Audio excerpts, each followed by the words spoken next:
పుట్టినరోజు బాగా జరిగింది. ఓ బ్రహ్మాండంగా జరిగింది. వచ్చిన వాళ్ళందరూ మీరు లేరని ఎగతాళి చేసి వెళ్ళిపోయారు. ఉరిపోసుకొని చద్దాం అనుకున్నాను, కానీ మీతో ఒకసారి చెప్పి. సారీ డియర్, ఆఫీస్ పని మీద అర్జెంటుగా వెళ్లాల్సి వచ్చింది. కట్టుకునే పెళ్ళం పుట్టినరోజు కంటే ముఖ్యమైన విషయాలు నా మొగుడు ఉండకూడదని ఆశించి ఆడదాన్ని నేను. కన్న తల్లైనా మగవాడి పనుల్లో అడ్డం రాకూడదు అనుకునేవాడిని నేను. ఎరా, ఎంత ముఖ్యమైన పని అయితే మాత్రం మాతో ఒక మాట అన్నా చెప్పకుండా వెళ్తావా? పోనీ నీ పెళ్ళంతో చెప్పడొచ్చుగా.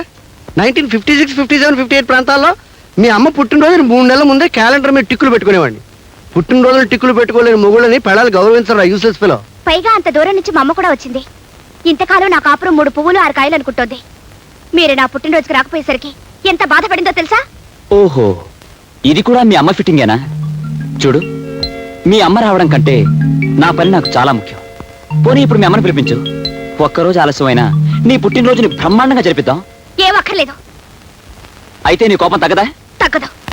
ఆల్ రైట్, నిన్ను బతిమలాడే ఓపిక నాకు లేదు. వస్తా. అబ్బా, డీటెయిల్స్ మిస్ అవుతున్నాయి. చూడమ్మా, లేదా భార్యామణి కొబ్బరి ముక్క పెట్టవే. కోడల పిల్లకి మాంసూత్రాలు చెప్పాలి.